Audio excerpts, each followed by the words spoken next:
మీరు అధికారులకు చెప్పిన తర్వాత వాళ్ళ స్పందన ఏందో కూడా చూసేటువంటి అవకాశం లేదా? ఇంత పెద్ద జాతి వైరమేమో ఇదేమన్నా?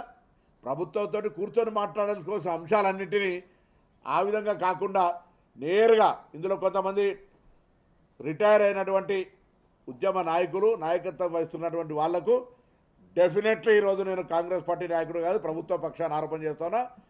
గతంలో నాయకత్వం వహించి ఆర్టీసీని నిర్వీర్యం చేసి ఎగ్జిక్యూటివ్ డైరెక్టర్ని ఎండీగా పెట్టి సమ్మె చేస్తే మొత్తం డిస్మిస్ చేస్తామనేటువంటి మాటలు చెప్పి ఆర్టీసీని పూర్తిగా రోడ్ల పాలు చేసి ఎన్నికలకు ముందు ఇంటెలిజెన్స్ నివేదిక మేరకు ప్రజలు వ్యతిరేకంగా ఉన్నారని ఎటువంటి సంప్రదింపులు లేకుండా ఎటువంటి తోటి నిర్ణయం లేకుండా ఊరికేనే అందులో విలీనం చేసుకుంటున్నామని ప్రకటించిన తర్వాత కనీసం మేనేజింగ్ డైరెక్టర్ కూడా ఆనాడున్న సజ్జనార్ గారికి తెలియకుండా ప్రిన్సిపల్ సెక్రటరీకి తెలియకుండా ఆదరగా నోటిఫికేషన్ 2 రోజుల ముందు విలీనం చేసినటువంటి పరిస్థితి.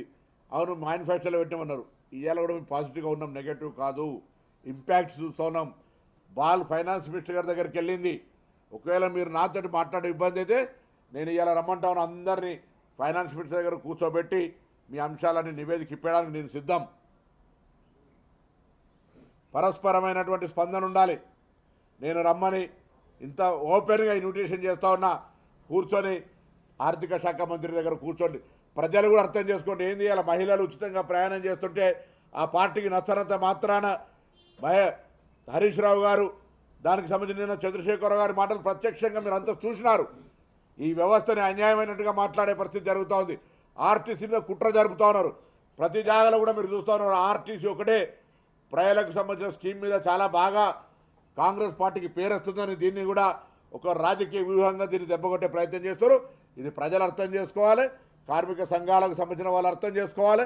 మేము మళ్ళీ చెప్తా ఉన్నాం, ఎవరి మీద వ్యక్తిగతంగా ఎవరి మీద సంస్థాపరంగా ఎక్కడ కూడా అంశాల పట్ల వేరే ఇతరత్ర ఆలోచన లేదు.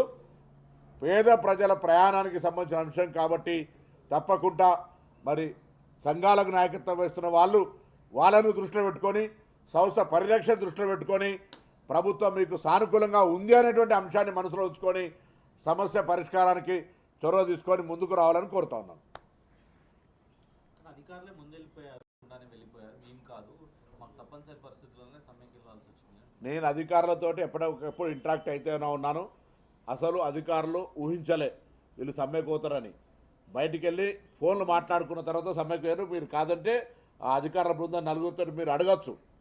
మాట్లాడి 4 గంటల పేషెన్స్ హియరింగ్ చేసిన తర్వాత వాళ్ళు పూర్తిగా ఒక అన్ని అవగాహన కలిగించుకొని తప్పకుండా మేము గౌరవ ఉప ముఖ్యమంత్రి గారు రాష్ట్రంలో లేరు, మాట్లాడిన తర్వాత మీకు చెప్తామని చెప్పినారు. ఇక్కడ ఉండి వేరు 4 రోజుల నుంచి వారు చెన్నైలో ఉన్నారు. మాట్లాడతామని చెప్పిన తర్వాత కూడా బయటికి వెళ్ళి మళ్ళీ వచ్చి ఏం మాట చెప్పకుండానే మేము మాట్లాడుకుంటా చెప్పి వెళ్ళిపోయి వాళ్ళు సమ్మెకు సంబంధించిన 9 గంటల 5 నిమిషాలకు వాళ్ళు ప్రెస్కు లీక్ చేయడం జరిగింది వాళ్ళు.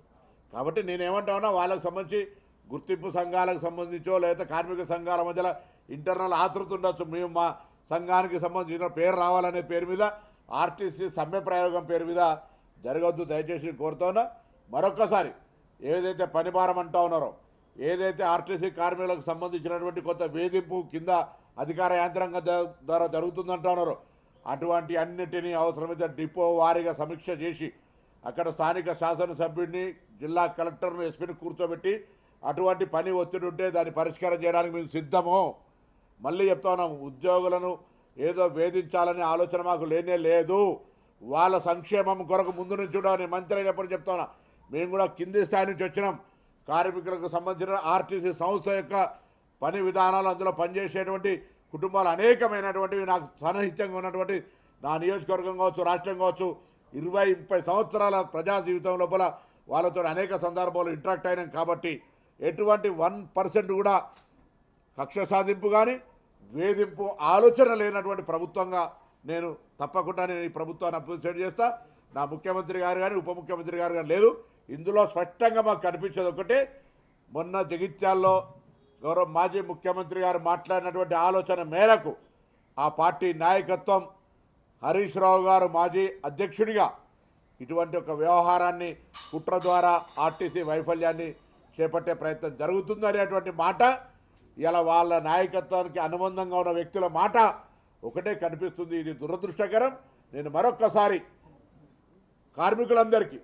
ఒకవేళ సంఘ నాయకులు ప్రభుత్వమే ఒత్తిడి ద్వారా నిరసన చెప్తే చెప్పండి, కానీ అందులో పనిచేస్తున్న ఉద్యోగస్తులు, అక్క చెల్లెళ్ళు, అన్నదమ్ములు అందరూ కూడా మీరు బాధ్యతగా పేద ప్రజలకు లైఫ్ లైన్ అయినటువంటి గ్రామీణ ప్రాంతాల నుంచి వైద్యం కొరకు, విద్య కొరకు, ఉపాధి కొరకు 65 లక్షల మంది బస్సును వాడుతూ ఉన్నారు. వాళ్ళ అంశంలో మానవతా హృదయంతో వ్యవహరించాలి. నేను ప్రభుత్వంగా మరొకసారి చెప్తున్నా, మీ అంశాలన్నీ 32లో మీరు పని భారము ఇతరత్ర అన్ని అంశాలకు సంబంధించి 29 అంశాలను అక్రాస్ టేబుల్గా వెంటనే నిర్ణయం చేయడానికి సిద్ధం. తప్పుడు ప్రచారం వద్దు. ఆ 3 అంశాలకు సంబంధించి సాంకేతికమైన అంశాలను 4 అధికారుల కమిటీ అది కూడా పరిష్కారం 4 వారాల లోపల చూపెడుతుంది అనే మాటని ఈ సందర్భంగా మనం చేస్తాం.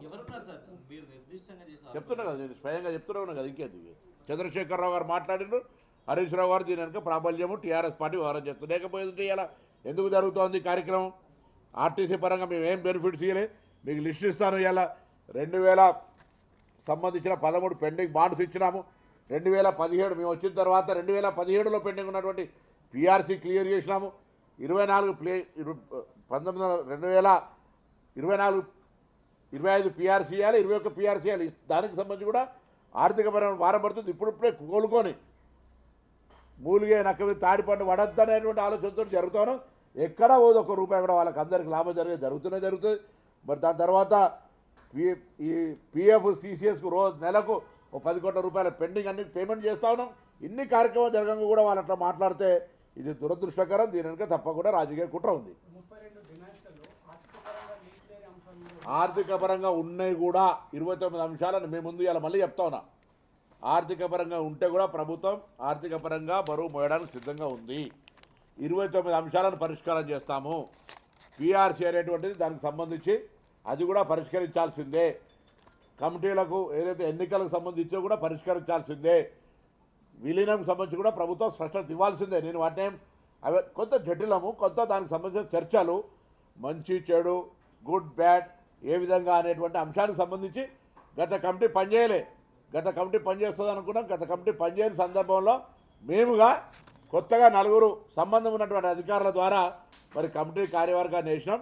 ఆ కమిటీ నివేదిక ఇచ్చి మీకు సమస్యను చెప్పడానికి సిద్ధంగా ఉన్నప్పుడు కూడా మీరు సమ్మెలోకి వెళ్తే పొరపాటు. మీరు 41 రోజులు ఆగినాం కదా. అరే 41 రోజులకు 4 వారాలకు మునిగింది ఏంది? 4 వారాలు మీతో అధికారులు సంప్రదింపులు స్టార్ట్ అయినాయి కదా. 41 రోజుల లోపలే సంప్రదింపులు జరుగుతున్నప్పుడు ప్రక్రియ కొనసాగదా?